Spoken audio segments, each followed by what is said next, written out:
안녕하세요. 저는 40대 주부입니다.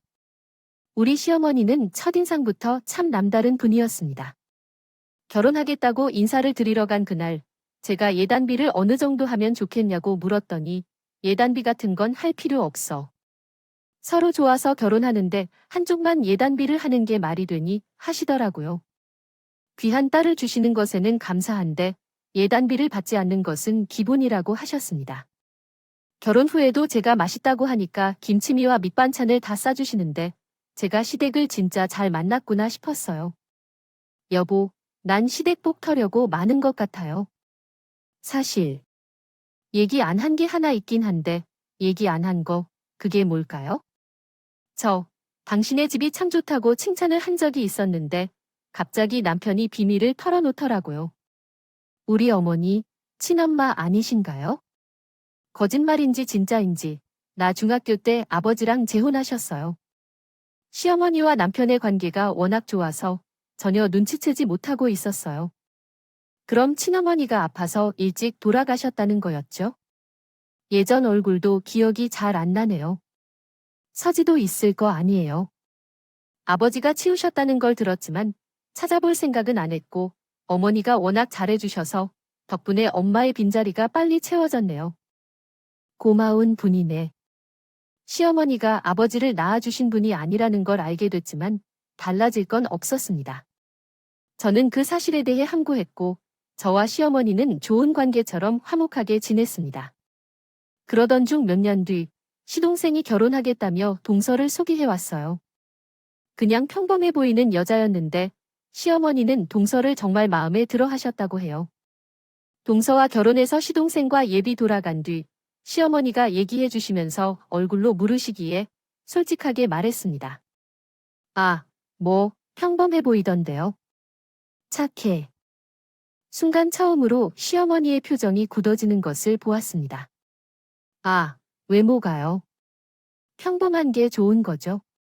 어머, 얘도 참, 넌 사람들이 너를 예쁘다고 말하지 않고 평범하다고 하면 기분이 좋니? 그게 칭찬이야. 아, 제가 꼭 칭찬해야 하는 거예요. 아니, 뭐 그런 건 아니다만 그 말을 끝으로 시어머니는 입을 꾹 닫으셨고 저는 집에 와서 남편에게 이 사실을 말했습니다. 나만 예쁘게 변화하던 분이 갑자기 예비 며느리를 너무 좋아하시니까 질투했던 것 같아. 어머니가 워낙 사람을 좋아하시니까 처음 왔으니까 더 챙겨주신 거겠지? 그렇죠. 그렇게 생각하고 넘어갔어요. 시어머니께서는 저에게 잘해주시기도 하셨고 마찬가지로 동생에게도 잘해주시는 것 같다고 생각했습니다. 시동생의 결혼식이 시작되자 시어머니는 입이 귀에 걸린 채 신랑과 신부에게서 눈을 떼지 못하셨다고 해요.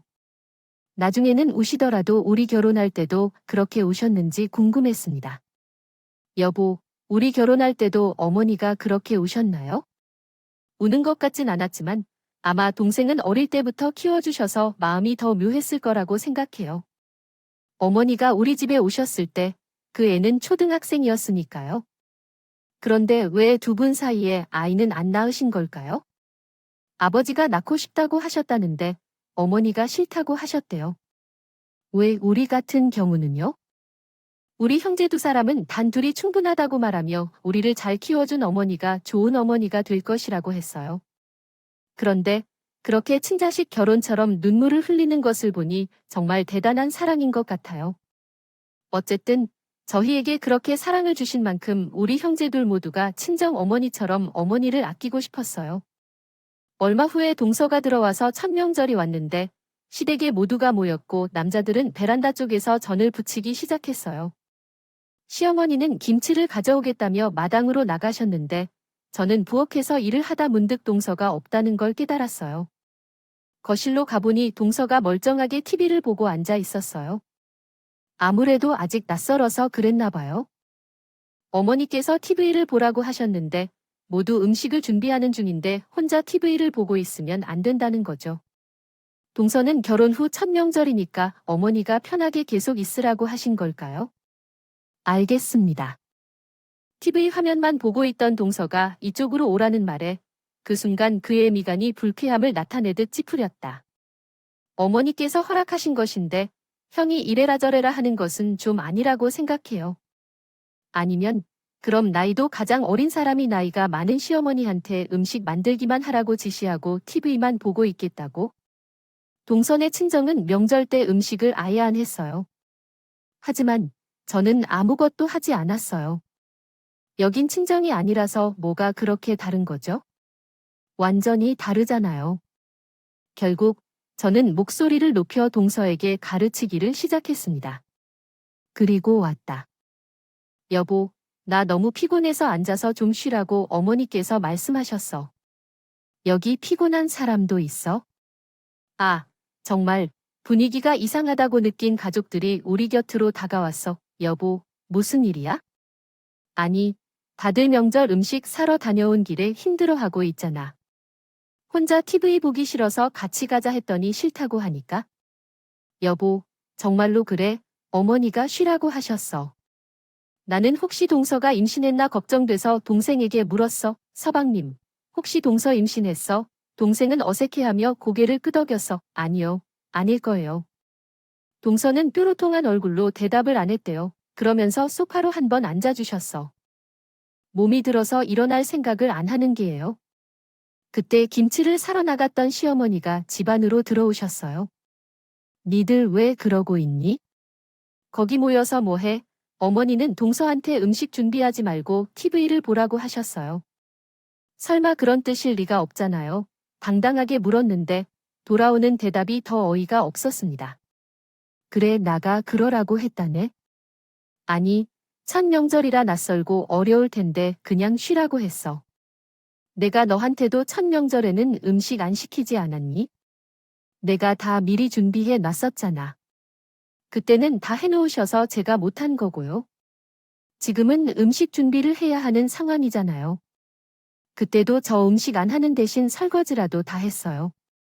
그러나 현재 동서는 아무것도 안 할 생각으로 이렇게 있다고요.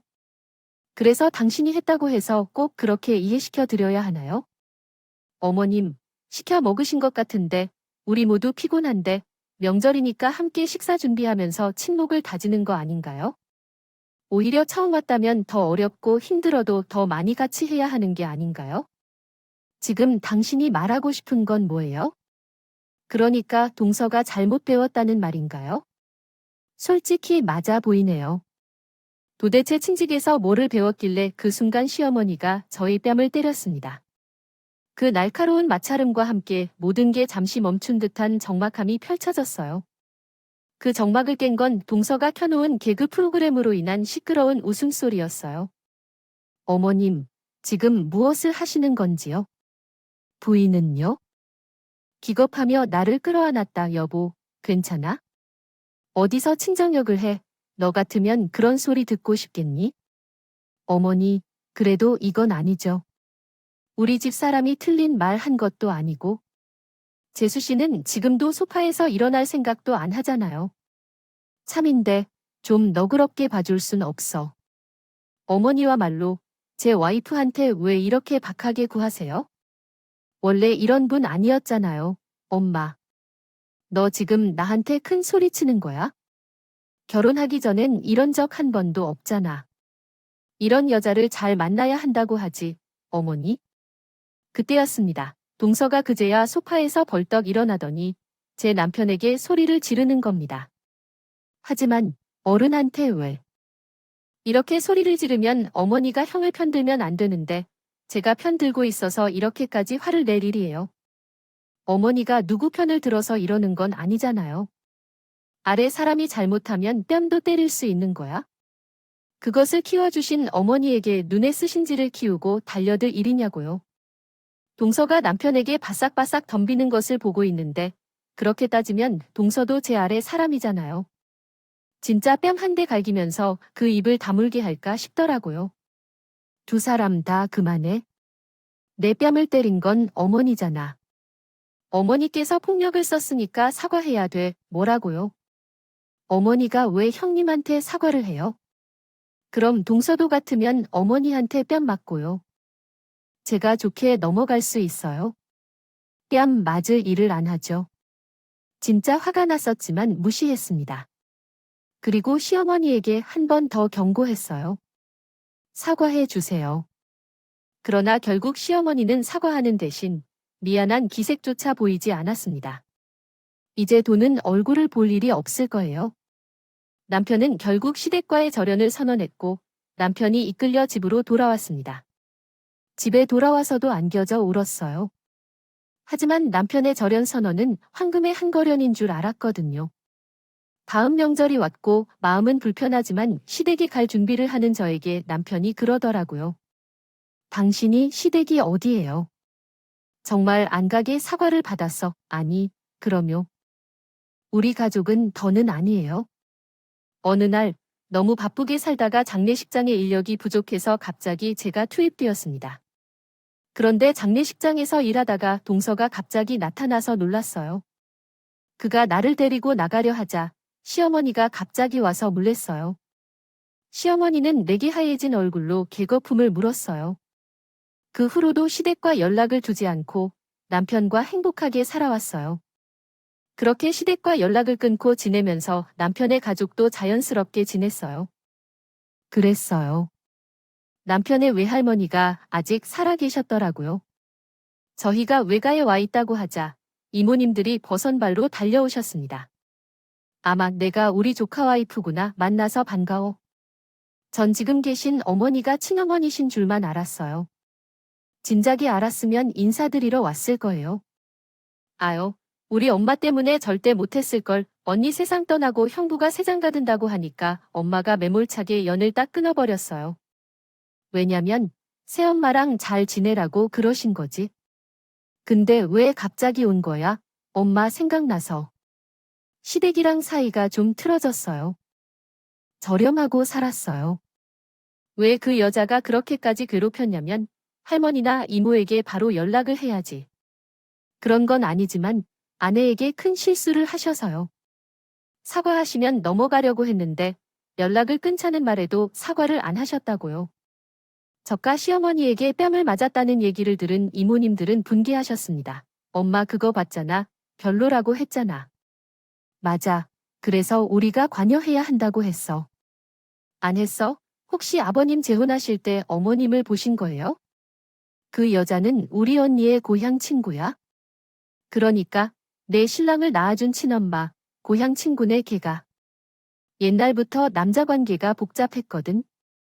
근데 형부한테 시집을 오면서는 어찌나 잠잠해진 것 같아. 난 그것도 그닥이었어. 어째서 우리 형부일까? 그 여자 언니 장례식에도 나타났잖아. 그때 그 여자가 형부를 바라보는 눈이 이상했어서 처음 듣는 얘기에 난 남편도 당황했어. 내가 남편에게 물었어. 당신도 알고 있었어?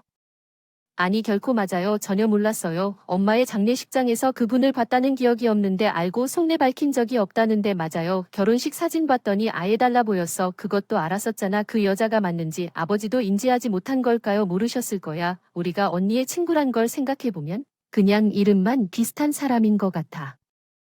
고향이 다르다고 말씀하셨어요. 근데 이모님들은 어떻게 하셨는지 궁금해요.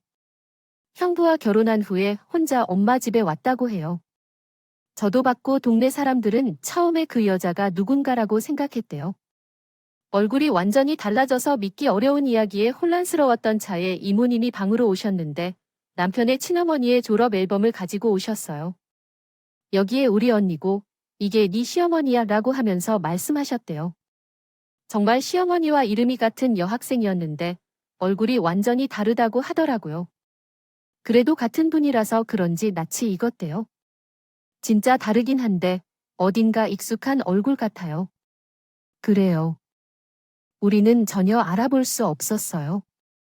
하나도 닮은 점이 없길래. 그런가요? 전 자주 봐서 그런 것인지 나도 얼굴이 익은 것 같아요. 너희들은 자주 봤기 때문일지도 몰라. 나는 언니 전에 시대조차도 전혀 알아보지 못했어요. 그때에는 이 얼굴이었거든요. 형부가 재혼한 것은 언니가 떠난 지 딱 3년 만이었죠. 어떻게 3년 만에 얼굴을 그렇게 싹 다 고쳐서 나타날 수가 있을까요?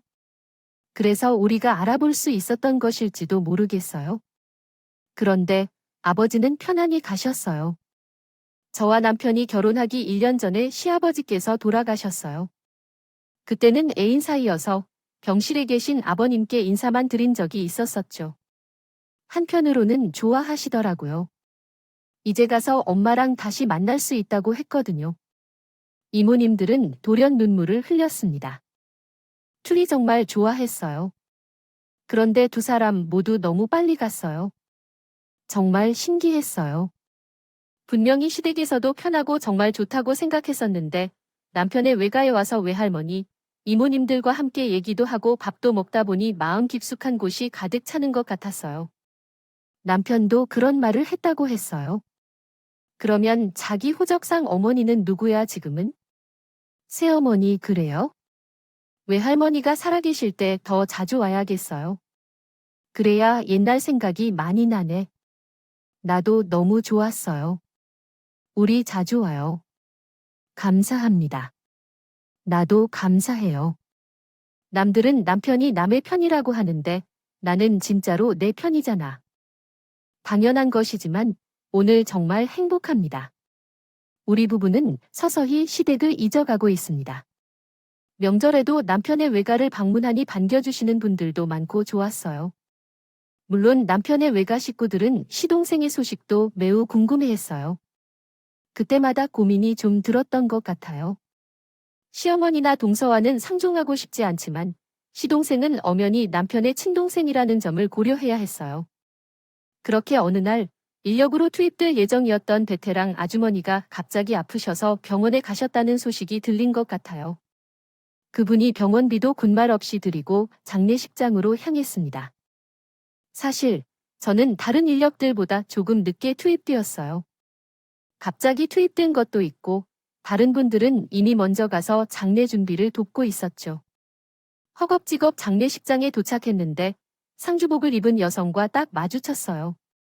그 순간 너무 놀랐습니다.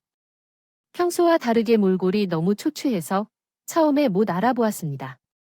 통사가 왜 상복을 입었는지, 그럼 혹시 알아보니 그곳은 동서 친정어머니의 장례식장이었습니다. 그런데 저를 본 동서가 너무 당황했어요. 형님, 지금 본 거 비밀로 해주세요. 무슨 소리야? 왜 친정어머니 장례를 비밀로 해? 동서는 막무가내로 저를 끌고 밖으로 나갔습니다. 나는 나가려고 했지만 동서는 지금 무언가 오해한 것 같았어. 나는 조문을 하러 온 게 아니라 일을 하러 온 거야? 내가 인력 사업을 하고 있는데 오늘 인력이 부족해서 현장으로 나오게 되었단 얘기야. 동서는 당황한 얼굴로 주저하는 사이 귀에 익은 목소리가 들렸어. 무슨 일이야? 시어머니가 장례식장 안에서 얼굴을 내미시더라고 해. 아, 어머니, 안녕하세요. 아, 그래. 나도 왔구나. 동서를 보며 말했어. 동서, 친정 어머니의 장례식이니까 시어머니도 조문하러 온 거야. 생각했던 그 순간. 그러나 시어머니의 옷차림이 이상했어. 어머니, 근데 상주복을 입고 계시는 건 왜요? 순간 혼란스러웠습니다. 아무리 가족처럼 지내도 시어머니가 동서의 친정어머니를 상주로 삼을 수는 없었습니다. 제 질문에 동서와 시어머니의 표정이 동시에 창백해졌습니다. 상주복을 입고 계신 한 남자분께서 시어머니를 보시고 누나, 이쪽으로 좀 와봐. 손님이 오셨어요. 라고 말씀하셨습니다. 시어머니는 주행랑을 따라 그쪽을 향했고 다시 한번 나와 동서만이 어색하게 남게 되었습니다. 그 남자분이 누구신지에 대해 물었을 때 결혼식 땐 친정 아버님 같진 않은데 외삼촌이요. 라고 대답하셨습니다. 잠시 후 외삼촌이 어머니를 누나라고 부르신 것에 대해 놀라움을 표했죠. 동서가 제 앞에 무릎을 꿇고 앉았을 때였습니다. 형님 제발 비밀로 해주세요. 제가 오늘 도움을 부른 건 대로 낼 겁니다. 그러니까 오늘 일은 다 못 본 건데요. 해주시겠어요? 동서 말을 알아듣게 해야 돼요. 대체 뭘 못 본 거로 해달라는 거예요? 어머니가 상주옷을 입고 있는 건 아닌데 동서 어머니가 세상을 떠나신 건 그 자체를 이야기하고 있어요. 저희가 다 잘못한 거예요. 그러니까 아주버니랑 우리 신랑한테는 비밀로 좀 해주세요. 답답한 마음에 저도 모르게 한숨이 나왔어요. 어느새 조문객의 시선이 모두 저와 동서 쪽으로 향하고 있었어요. 그 모습을 본 시어머니는 결심한 듯이 다시 저에게 다가와서 동서 옆에 똑같이 무릎을 꿇고 앉으셨어요. 우리 딸은 아무 잘못도 없어요. 다 내가 꾸민 거랍니다. 어머니 방금 무슨 말씀이셨나요? 우리 딸이라고요. 시어머니는 동사님 손을 꼭 잡고 말했어요. 얘가 내 진짜 딸이야. 제발 모른 척 해주세요. 어떻게 동사가 어머니의 진짜 딸이 될 수 있어요? 동사의 친모는 이미 장례를 치렀는데 시어머니가 친엄마라고 하니까 이해가 안 가더라고요. 이해. 호적상 어머니가 내 여동생이야. 내가 여동생 이름으로 호적에 등록했어요. 그래서 왜 그러신 건가요? 제가 여전히 미혼이었는데 내 여동생은 이미 결혼을 했거든요. 호적에만 등록해주려고 부탁하고 제가 키웠어요. 나중에라도 호적을 옮겼으면 됐잖아요. 그러려고도 했지만 난 내 호적 말고 좋은 아빠가 되어 제대로 된 호적을 만들어주고 싶었어요. 그러다가 누군가 시아버지가 사별했다는 소문을 들었어요. 확인하려고 부랴부랴 장례식장에 갔는데 진짜로 와이프가 죽었다고 해요. 솔직히 그 전까지 여러 남자도 만나봤지만 성에 차는 사람이 없었거든. 근데 누군가 시아버지랑은 반드시 결혼하고 싶다고 했어요. 이미 남편의 외가에서 얘기가 있었지만 모른 척했습니다. 그 소문은 어떻게 들으셨는지요? 아버님께서는 어떻게 만나셨는지요? 아, 아니에요. 그냥 어쩌다 보니 아버님과 같은 고향 분이세요. 오, 그렇군요. 그랬군요. 동문 출신이라니까요. 그래서 소식도 들으셨다는 거네요. 그런데 그분은 아들 둘이 있어요. 뭐라고요? 사실은 딸이 있어도 그분이 부담스러워할 것 같아서 다른 여동생한테 키워달라고 부탁하고 그 집으로 시집을 왔어요. 하지만 자식 두고 온 여자는 마음 편할까요? 남의 아이를 키우는 게 편할까요? 내 아이가 보고 싶어서 못 견디겠다고 했어요.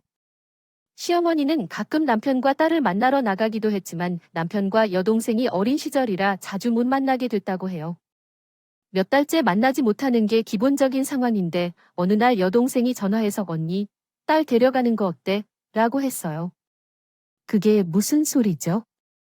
왜 갑자기 그런 제안을 한 건가요? 크게 너가 이제 와서 이러는 게 어디에 있어? 내가 그를 어떻게 데려왔다면 내가 형부를 속였다는 것이 들통나 버릴 텐데 나는 할 수가 없어. 우리 남편을 절대 실망시킬 수는 없어. 언니, 요즘 내 딸 상태가 어떤지 알아? 해가 감정 변동이 심한데 게다가 우울증이 심해서 치료를 받고 있어.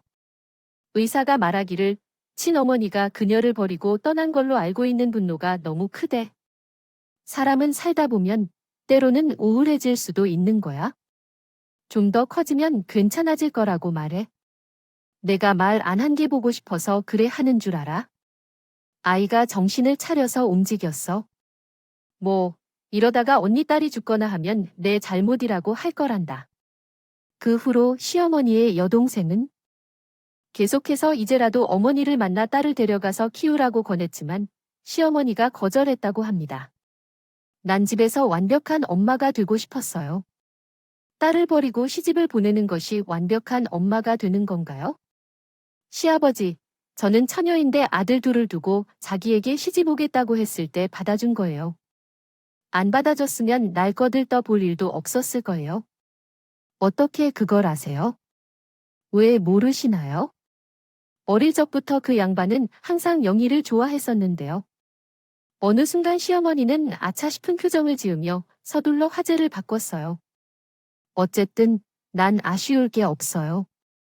남편을 사랑하고 남편의 두 아들까지 사랑으로 키우는 여자가 되고 싶었어요. 그게 무엇인가요? 괜히 이 집 식구로 들어오려고 내 딸을 희생시키는 게 아니었나 그랬지만 왜 숨을 쉬는 걸까요? 지금은 부끄러워하고 계시는 것 같아요. 그것을 알게 된 거잖아요. 시아버지는 세상에 없지만 내 남편과 시동생이 이 사실을 알게 될 거예요. 얼마나 실망할지 상상도 못해. 우리 남편은 이미 어머니에게 실망했다는 걸 알고 계시죠. 시어머니는 끝까지 남편의 어머니가 친어머니의 아버지의 지인이었던 사실을 말하려 하지 않았어요. 시어머니가 한 행동의 결과가 동서에게까지 영향을 끼쳤네요. 남편이 이 사실을 알게 된다면 두 사람은 어떨지. 서방님에게 계획적으로 접근했습니다. 우연히 동서가 시동생과 사랑에 빠질 가능성에 대해 생각하지 않았습니다. 그러나 얼마나 생각해도 그렇지 않으면 이 두 사람이 관계를 위장할 수 없을 것이라고 생각했습니다. 물론 결혼하는 것이 좋았을 거라 생각해서 엄마가 만날 수 있도록 도와준 것은 사실이었지만 돕기만 한 것뿐입니다. 그냥 시동생이 자주 다니는 학교나 가게를 소개하고 잘 만나보라고 했을 뿐이었고, 그러면 우리가 다시 함께 살 수 있을 것이라고 덧붙였습니다. 시어머니는 대수롭지 않은 척하면서 말했지만 모녀의 계획은 아주 철저했습니다. 알려줄 수 있다면 몇 시에 어디에 가는지만 알려줬을 뿐인데 막말로 알려줬어도 결국 그들이 좋아하지 않으면 결혼하지 않았을 것입니다. 솔직히 말하자면 그 점에서 우리 딸은 심성이 착해서 들었지만 동서는 어떻게든 몸부림쳐 가는 것 같아. 시어머니는 동서의 편을 들었지만 동서는 어쩐 일인지 고개도 들지 못하더라고요. 오늘 숨겨진 전부가 드러났어. 그러니까 너는 남편이랑 시동생한테는 말하지 마라. 응, 지금은. 와, 집안에 불을 놓고 뭐 하는 거야? 어차피 우리는 부부로 살고 있잖아. 이러고 보니 장례식장엔 시동생이 없더라고. 그래서 시어머니와 동서의 사연은 그렇다 치더라도 어떻게 두 사람이 고부관계로 얽힌 건지 이해가 안 돼. 서방님이 어디 있어? 급하게 회사에 뭔가 있어서. 아니, 얼마나 급한 일인 거지? 그리고 이상한 걸 하나 더 발견했어. 서방님이 곧 오실 예정인데 어머니가 상주복을 입고 계시다고 해서 그때는 벗으려고 했죠. 결국 제 공동대표인 친구에게 현장을 대신 가지고 전 남편께 전화를 걸었습니다. 여보, 서방님께서 가끔 연락하셨나요? 그 녀석이 가끔 확인만 하는데 답이 없어서 서방님께 메시지 좀 보내봐요. 동서 쪽 친정 어머니가 돌아가셨다고 들은데 괜찮으실까요? 라고 했습니다. 재수 씨 어머니가 돌아가셨는데 정확히는 동서의 이모라고 말하려다 참았습니다. 그러자 서방님이 그런 곳에 파견하러 갔었는데 동서 쪽 친정 어머니가 장례식을 하신다고 하더군요. 정말로요? 그러면 어떡하지? 저도 가봐야 하나. 그 순간 좋은 아이디어가 떠올랐어요. 서방님이랑 같이 오는 건 어때? 잠깐만. 근데 걔 거기 없어. 그래서 연락해보라고 한 거야? 그날 저녁 남편이 곧 도착한다는 말에 전 다시 장례식장으로 갔습니다. 곧이어 남편과 시동생이 같이 걸어오더라고요. 시동생은 어리둥절한 표정이었습니다. 형수님, 이게 무슨 일이에요? 전혀 모르셨어요. 예, 몰랐어요. 진짜 몰랐대. 대체 왜? 둘이 싸웠어. 아무리 싸웠어도 임마, 장모님이 돌아가셨으면 무조건 왔어야지. 진짜 몰랐어. 아이 처음 듣는 얘기야. 장례식장 안으로 들어간 시동생은 동서를 향해 기가 찬 표정을 지었습니다. 대체 뭐야? 왜 연락을 안 했어? 라고 말했다. 아, 그때 시동생의 시선이 장례식장 안에 있던 한 남자를 향했습니다. 시동생은 싸늘하게 굳은 얼굴로 동수에게 말했다. 상주 옷 줘. 나도 입어야 할 거야. 아니야. 당신도 입으려고? 나 아직 당신의 법적 남편인데 그럼 안 입어? 분위기가 심상치 않았다. 동서는 어쩔 줄 몰라 하다 결국 서방님을 데리고 방으로 갔다. 그러나 곧 시동생의 놀란 목소리가 들렸다. 알고 보니 멀리서 남편과 시동생이 오는 것을 본 시어머니가 있었다. 방에 숨었었어요. 시어머니는 시동생과 함께 밖으로 나왔고 여전히 상주복을 입고 있었습니다. 시동생은 저녁에 올 것이라고 말했고 그때 시어머니가 상주복을 벗을 것이라고 동서가 말한 것도 거짓말이었습니다. 남편, 시어머니, 그리고 동서 시동생은 장례식장 구석에 있는 작은 방에 나눠 앉았고 오자 대면이 시작되었습니다. 엄마, 상주복을 입고 있는 이유를 말씀해 주세요. 시어머니는 고개를 숙여 아무런 대답을 하지 않았습니다. 저는 당황하여 말했습니다. 동서에게 친어머니시래요. 돌아가신 분은 동서를 호적에 올려 키워주신 어머니이며 여동생이십니다. 이것이라며 말을 마쳤습니다. 무슨 말이에요? 아무래도 서방님과 동서의 만남도 저 모녀가 작정하고 계획을 짠 것 같아요. 남편이 놀란 얼굴로 시어머니에게 말했습니다. 아니, 왜 숨기셨어요? 애초에 결혼할 때 데리고 오셨으면 됐잖아요. 시어머니는 한숨만 내실 뿐이었습니다. 아버님을 속인 걸 들키고 싶지 않으셨나 봐. 들키기는 싫고 딸이랑은 같이 살고 싶으니까 서방님을 이용해서 가족이 된 것 같아. 맞지? 저는 동서를 보며 물었고 동서는 고개를 끄덕였습니다. 하지만 여보, 당신을 사랑하지 않은 건 아니야. 사랑하지 않았다면 결혼한다고도 안 했을 거야. 시동생은 큰 충격을 받은 것처럼 보였습니다. 그래서 결혼을 서둘렀어. 나를 사랑해서가 아니라 친엄마와 살고 싶어서였어. 사랑한다고 했잖아. 내 말은 믿지 않고 지금 형님 말만 믿는 거야? 그러자 서방님은 손가락을 통해 한 사람을 가리켰습니다. 우리는 일제히 서방님의 손가락 끝이 가리키는 곳을 보았고 거기에는 상주복을 입은 젊은 남자가 서서 우리를 바라보고 있었습니다. 우리와 눈이 마주치자 남자는 급히 시선을 돌렸어. 서방님, 그 사람이 누구예요? 시동이 되었다. 동서야, 누구야? 친척이야. 시동생은 고개를 저었습니다. 상간이란다며 시동생의 말에 동서는 귀가 빨개지며 말했습니다. 당황스럽더라도요. 여보, 그걸 어떻게 그렇게 생각할 수 있어요? 제가 사랑할 거라고 저 남자하고 대학 때부터 유명했던 CCC에 대해 알고 있다고 해도 라고 이야기하더라고요. 알았다면 이상하지 않았겠지만 둘이 아주 죽고 못 산 고로 유명하다니 어떻게 나와 결혼하기로 했는지 이해가 안 가요. 우리 집은 부자도 아니며 나의 직업 수준도 저 남자하고 비슷한데 왜 나를 선택했는지 의문스러웠죠. 이제야 비밀이 풀리는 것 같다는 생각을 달면서 아니면 어쩌다 내가 시어머니인 줄 아냐는 듯이 행동하시는 분이 있었어요. 이상했죠. 결혼한 뒤에는 다른 사람보다 그 사람만 챙기는 걸 눈치챘죠. 제가 섭섭한 기색을 내지 않아도 마치 그 사람의 가족이라도 된 듯이 잔소리하고 그런 일은 다시 일어나지 않을 것이라고 각서까지 작성하라고 하셨잖아요. 라고 말씀하더라고요. 형 나가고 난 뒤로는 더 난리도 아니었어. 거의 우리 두 사람이 한 팀이 돼서는 나 하나를 못 잡아먹어서 안달인 것처럼 굴더라. 어느 날은 출장을 갔다가 집에 돌아왔는데 우리 집에 다른 사람이 사는 거야? 대체 무슨 일인가요? 그 사람에게 전화해보니 그동안 합가를 했다는 거야? 왜 나한테 말도 안 하고 결정했냐고 물으니까 어차피 내 본가인데 당신은 좋은 거 아니냐고 하더라고. 우리 부부가 시댁과 절연한 후 시댁 동생도 두 맘대로의 이유로 인해 편하지 않은 나날을 보냈다고 해요. 시댁 동생은 돈섭의 상간남을 보면서 이야기했습니다. 합가를 한 뒤로 집사람이 0 이상 있어 사실 합계만 해도 미세한 만들 준비를 하고 있었거든.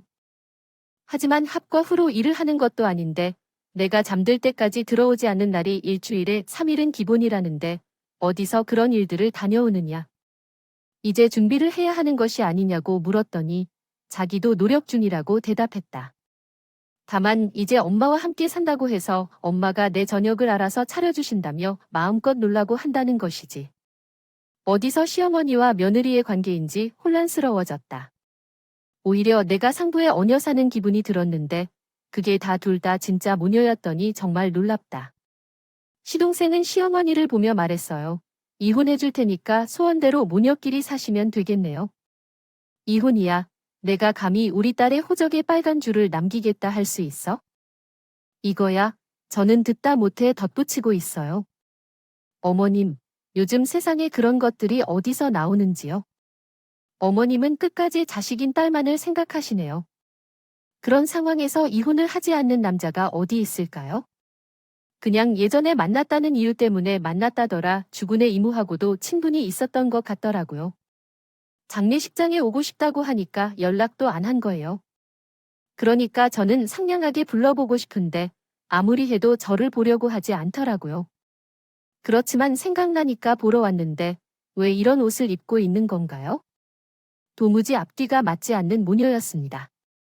형수님 죄송합니다. 이 사람과 처음 결혼할 때 제가 엄마한테 뺨 맞은 날에도 엄마에게 사과하라고 했는데도요.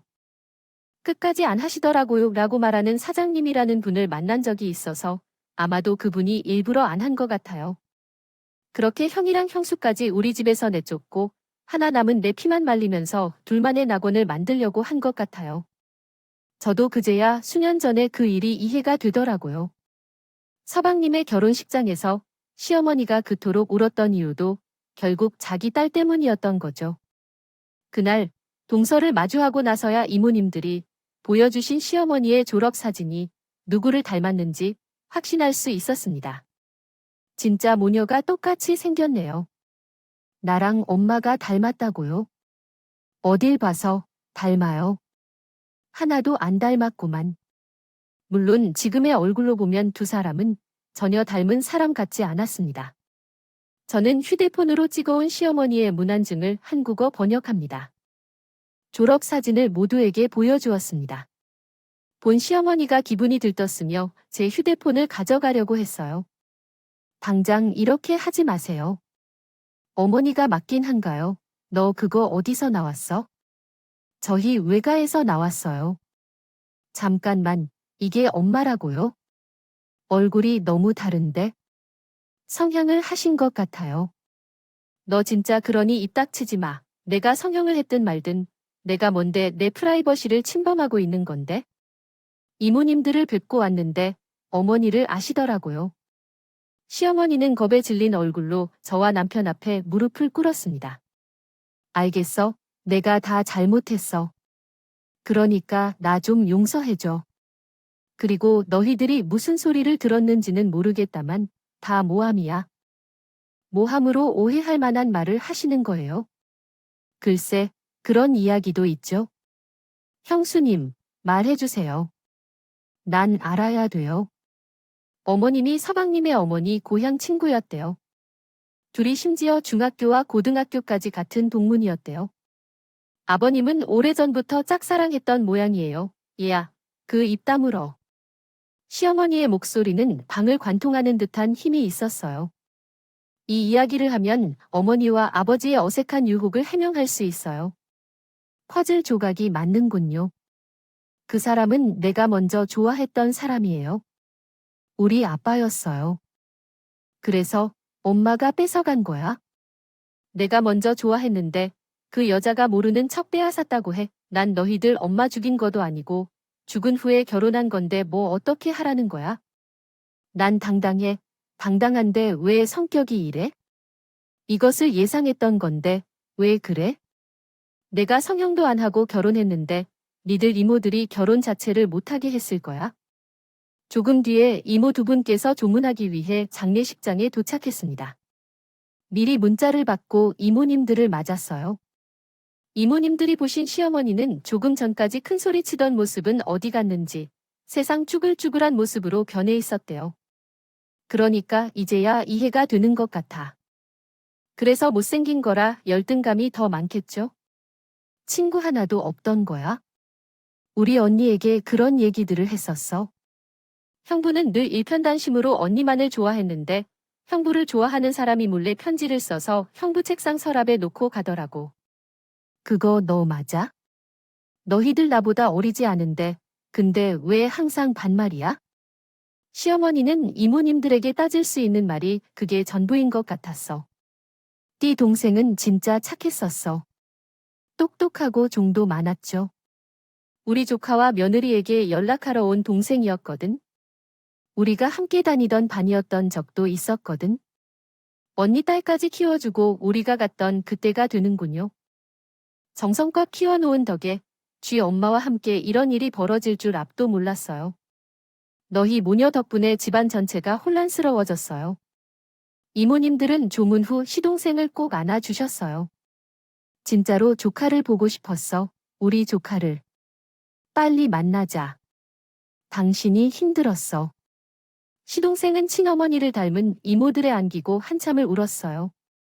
저와 남편, 그리고 시동생도 그런 모습으로 장례식장을 나왔습니다. 저희가 나와서 늦은 저녁을 함께 먹다가 시동생이 이렇게 말했어요. 저 이혼할 거예요. 안 그래도 이혼 준비하고 있었어요. 우리 호적도 회복하는 게 어때? 새어머니로서 있는 거 싫다.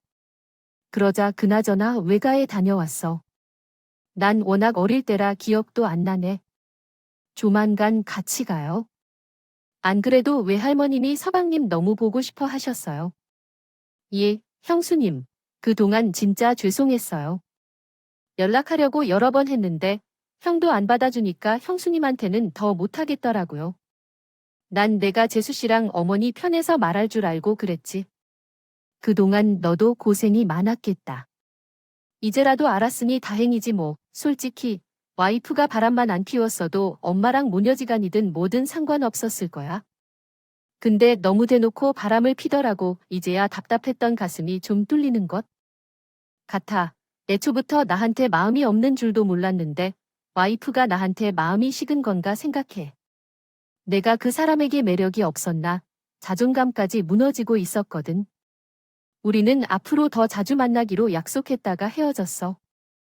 혼자 돌아가는 시동생의 뒷모습을 보는데 내 마음이 더 씁쓸했어. 얼마 후 시동생과 동서는 이혼 서류에 이혼 도장을 찍었고 남편과 시동생의 호적 역시 계모가 아닌 친모의 호적으로 정정했어. 이렇게 우리 집과 가짜 시어머니, 가짜 동서와의 관계는 완벽하게 정리됐어.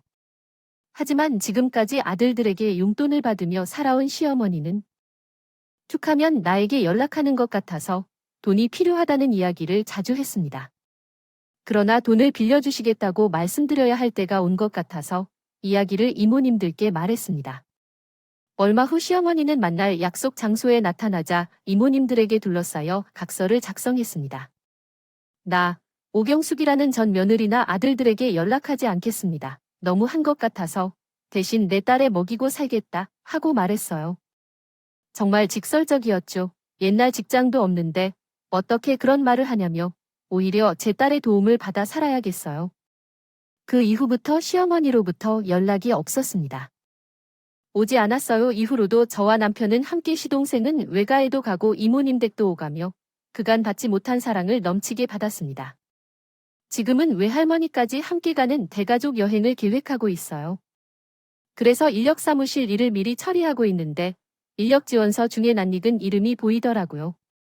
바로 전 시어머니와 동소였습니다. 우리 회사 이름을 모를 리가 없는데 이력서를 넣은 수작이 눈에 훤히 보이더라고요. 호랑이 굴에 제 발로 들어왔네. 저는 굴을 아주 깊고 윤숙하게 파둔 뒤 두 모녀에게 기회를 주기로 했습니다. 사무실로 온 두 모녀의 모습이 말이 아니었어요. 요즘은 어떻게 지내세요? 동서는 저희 단칸방에 살아요. 월세로 왜 아버님? 집은 어쩌고 그래도 키워주셨다고 우리 남편이랑 서방님이 집을 들였잖아. 생활비가 없어서 대출을 빌려서 쓰다가 갚지 못해 경매로 넘어갔어. 아무래도 이 모녀는 단단히 혼나야겠더라고요. 아무튼 그건 알아서들의 문제니까 더는 제가 말할 건 없고요. 자기소개서에 쓴 대로 무엇이든 할 준비가 되어 있다는 거죠. 그럼 모든 지시대로 따를 거예요. 저도요. 돈만 벌 수 있다면 모든 일을 할게요. 시어머니와 동생은 몸이 가장 힘든 일에만 대치했습니다. 이 사실은 굳이 남편이나 시동생에게 알리진 않았어요. 두 사람이 잘 버티면 성실한 직원이 될지 안 될지는 더 봐야 할 것 같았어요. 막말로 두 사람이 일만 잘 한다면요. 일거리는 줄었습니다. 두 모녀가 인력일을 나가고서 저와 남편 서방님, 이모님과 외할머니는 모두 공항으로 향했습니다. 첫 가족 여행을 기념하며 사진을 찍은 후 수석을 밟으려는데 공동대표인 친구가 문자를 보냈습니다. 친구가 그 두 여자가 도망갔대. 그래서 내가 말한 대로 미리 준비해둔 예비 인력을 보냈어 라고 했어요. 여행 잘 다녀와서 문자를 보고 있는데 남편이 오더라고요. 무슨 일이야? 하고 물으니 제가 팔짱을 끼며 말했습니다. 비행기 타면서 재밌는 얘기 해줄게. 가자. 그래서 진짜 남편의 가족들과 함께 진짜 가족으로 행복하게 살고 있습니다. 오늘 준비한 이야기는 여기까지입니다. 재미있게 들으셨다면 구독과 좋아요, 알림 설정까지 눌러주세요. 그럼 저는 다음 사연으로 찾아뵐게요. 오늘도 건강하고 행복하세요. 음악